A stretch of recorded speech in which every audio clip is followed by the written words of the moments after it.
mi-ar putea oferi încă o dată șansa de a regăsi clipele ce-au fost și s-au risipit și tot ceea ce împreună am clădit, portând mereu doar privirea ta.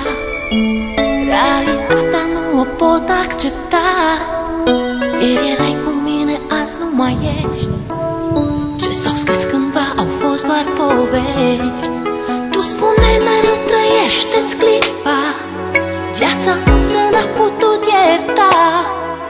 Tu ești sus acolo printre îngeri, mi-a rămas doar amintirea ta. Vei rămâne în gândul meu, la bine și la greu.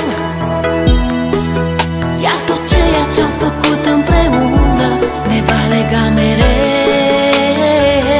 Vei rămâne în gândul meu, la bine și la greu.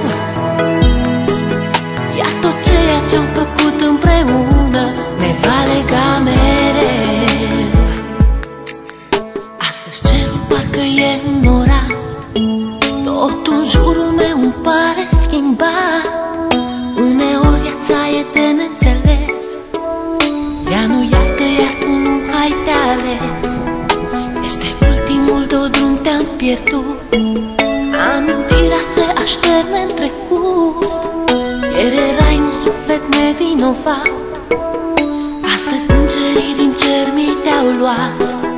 Parcă ieri trăiam speranțe și vise, parcă ieri aveam tot ce ne-am dorit.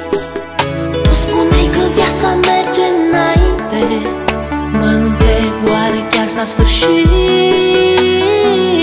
Vei rămâne în gândul meu, la bine și la greu.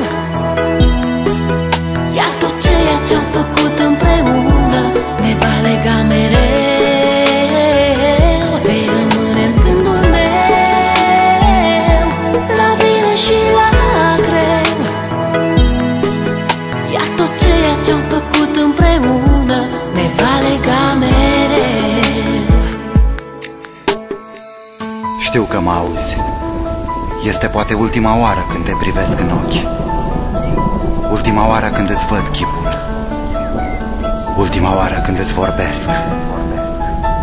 Lacrimile nu-ți pot șterge amintirea. Ai ales un drum pe care nu există suferință, nici durere. Mi-e greu să accept, însă, independent de noi, viața merge înainte. Parcă ieri trăiam speranțe și vise, parcă ieri aveam tot ce ne-am dorit. Tu spuneai că viața merge înainte, mă întreb oare chiar s-a sfârșit.